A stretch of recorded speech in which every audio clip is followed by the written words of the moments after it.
So, my double dip Sunday has come to an end. The Invisible Man.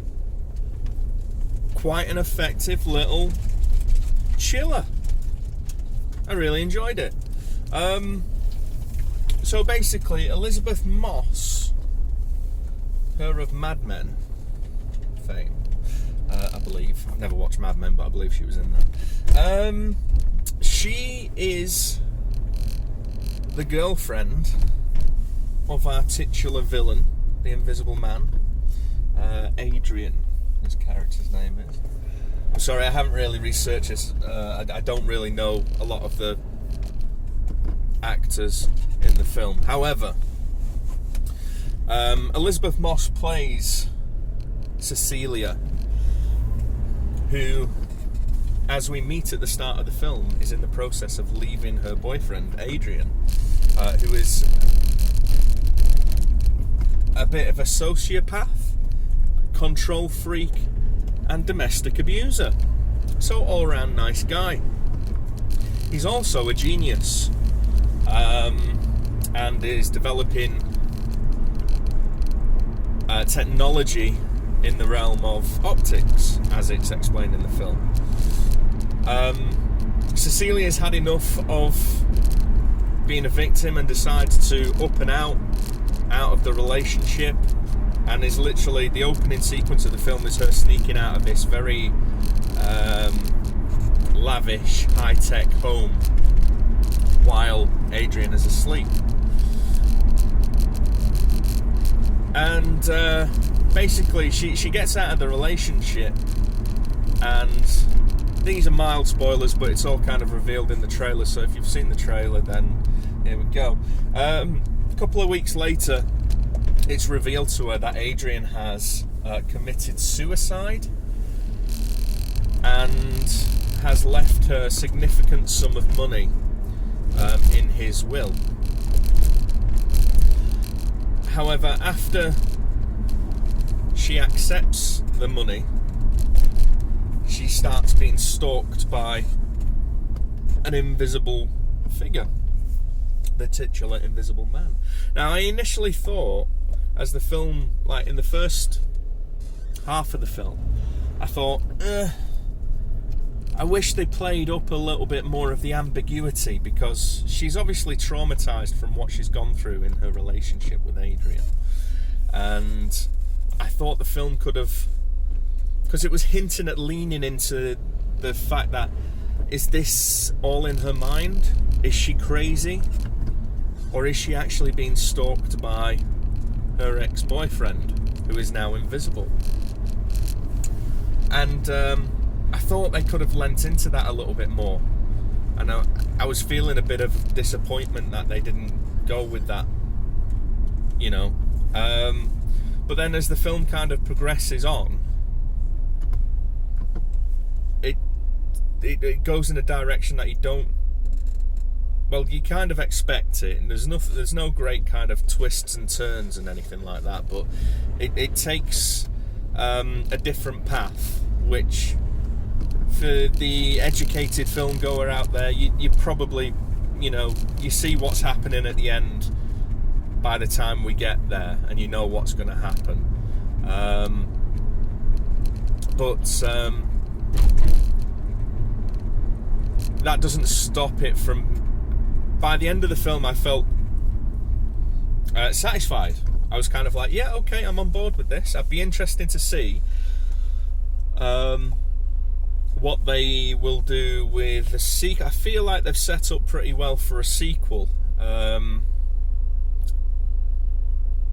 I'd be happy to see where we go with that, because it could easily subvert some expectations that we have of certain characters that we meet along the way in this film. Or if it chooses not to use the characters that we have in this film, the actual MacGuffin as to how someone makes themselves invisible in this film, they could take that and apply it into different story structures, which would be interesting. But top and bottom is, it's like I say, it is an effective little film.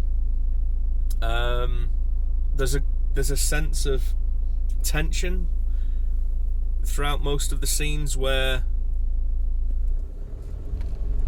the film is leading us to believe that the Invisible Man is actually stalking our main character Cecilia.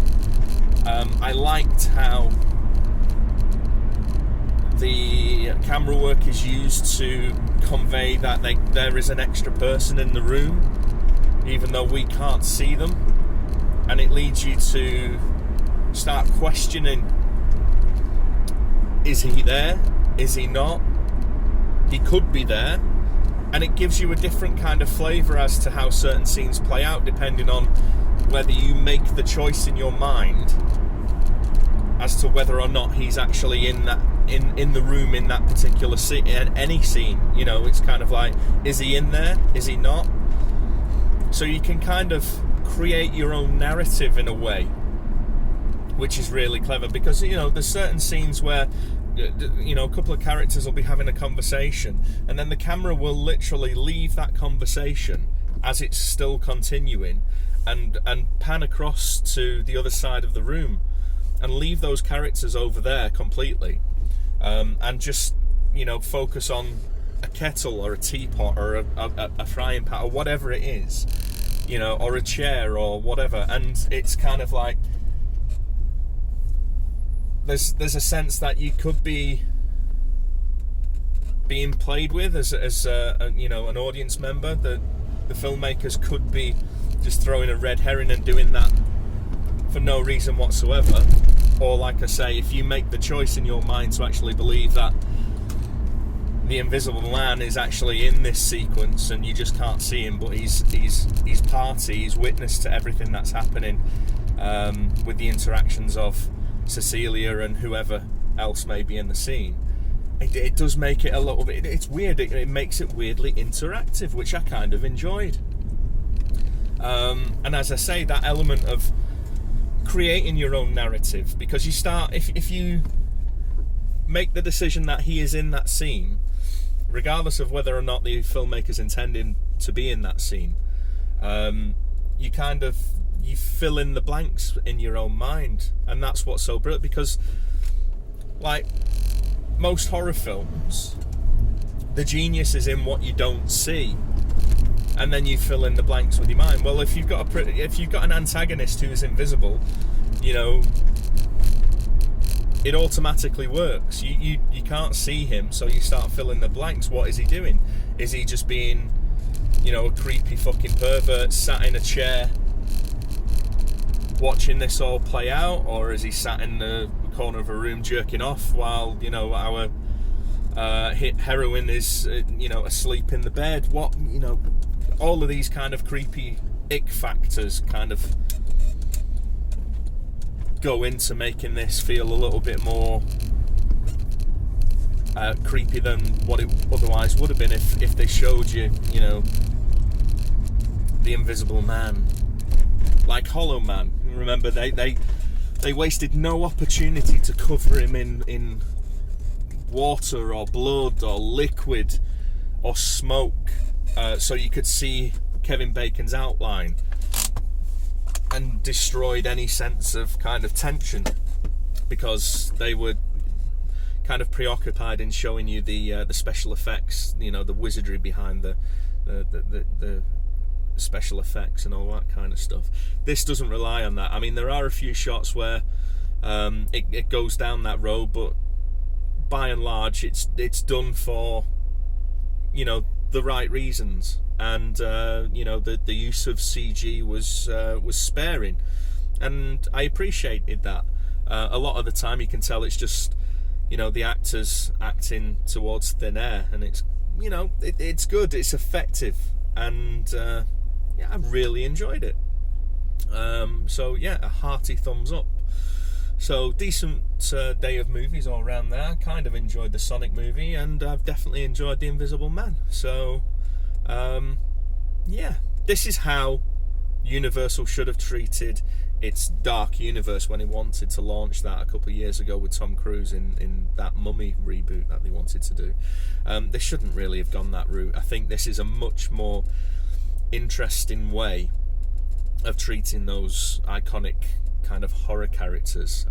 Give it to a studio that specialises in producing horror films and let them have a go, and you know, make standalone movies which tell the story that they want to tell. And then if you want to actually, you know, bring them into a universe together, then do so after you've established the individual characters. Don't, you know, set off making an interconnected universe before we know who any of the characters were. You know, that's not what Marvel did. Stop, you know, trying to rush it out and copy the Marvel formula without putting any of the legwork in. So hopefully, you know, because this was supposed to be, when it was, the Invisible Man was attached to the Dark Universe. If you remember, they released the promo picture of all of the actors kind of like sat in a dark draped room, and Johnny Depp was supposed to be the Invisible Man in that Universal Dark Universe.